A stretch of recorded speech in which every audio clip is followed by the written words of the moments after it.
Now the next point to understand is the outbreeding devices, because we all know that the best thing is to have variation. For evolution to take place, for adaptation to develop, variations are important. That means slowly plants also have discovered that a participation of two different flowers, that means two different individuals, is far more better compared to the flowers of the same plant. That means autogamy and geitonogamy are not important when it comes to the survival and for adaptation and speciation or evolution. So the allogamy, or what is called as the xenogamy, is more important.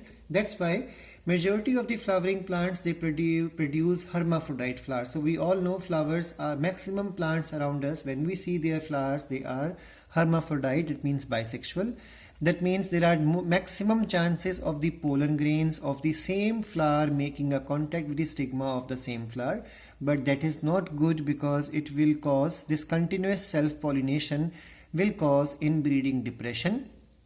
Now this depression we have already covered before, it will increase the homozygosity, and this will cause the inbreeding depression, and weaker progenies will be formed in the next generations. The seeds formed for the next generation will be weaker.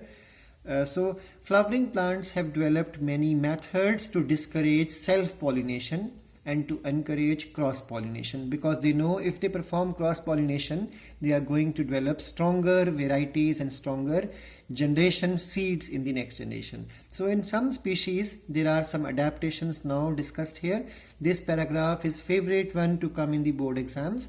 So in some species, pollen release and the stigma receptivity are not synchronized. It means the timing of, see, it is very obvious, if the pollen grain of the same flower has to reach the stigma of the same flower, that means the release of the pollen grain, that means the breaking of the anther wall and release of pollen grain should take place at the same time when the stigma is ready to receive pollen grain. This is called as synchrony or synchronized action. Now to discourage this thing, what plants have done, in some species of plants, pollen grain release and stigma's readiness is not synchronized. That means they occur at the same time. That means either the pollen grains are released but stigma is not ready, or otherwise the stigma is ready but the pollen grains are not released. This will ensure that there is participation of more than one flower. So now this will increase the chances of cross-pollination. Now in the same manner, either the pollen is released before the stigma becomes receptive, or the stigma becomes receptive just before the release of pollen. In some other species of plants, so second point, anther and stigma are placed at different positions. Now what happens is, the length of this filament is too much, or the length, or otherwise the length of the style is longer. So once these structures become longer, one remains short, the other remains longer. This increases the distance between the two sexual portions of the same flower. So when you increase distances, chances of selfing will decrease and chances of cross-pollination will increase. So this is the second method, that the anther and stigma are placed at different positions so that the pollens cannot come in contact with the stigma of the same flower. Both these devices will prevent autogamy. Third method is called as the self-incompatibility.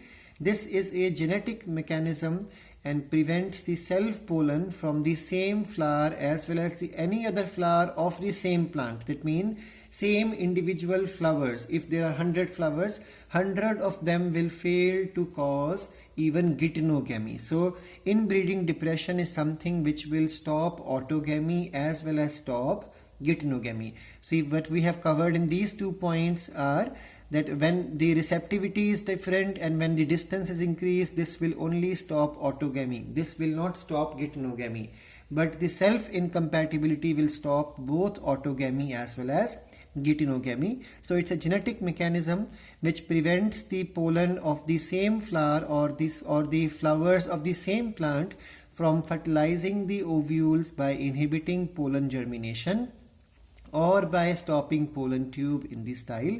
Another device is to prevent self-pollination is the production of the unisexual flower. So another device to stop the autogamy is to have unisexual flowers. Now in your beginning of the session we covered in the first chapter, which has been removed now, we have learned about dioecious condition and monoecious condition.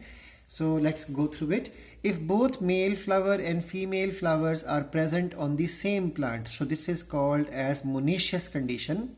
Example castor, example maize, monoecious condition. Now monoecious condition can stop autogamy but cannot stop geitonogamy, because on the same plant one flower is male, other flower is female, so it is possible to have pollen grain from the male flower falling on the stigma of the female flower on the same plant.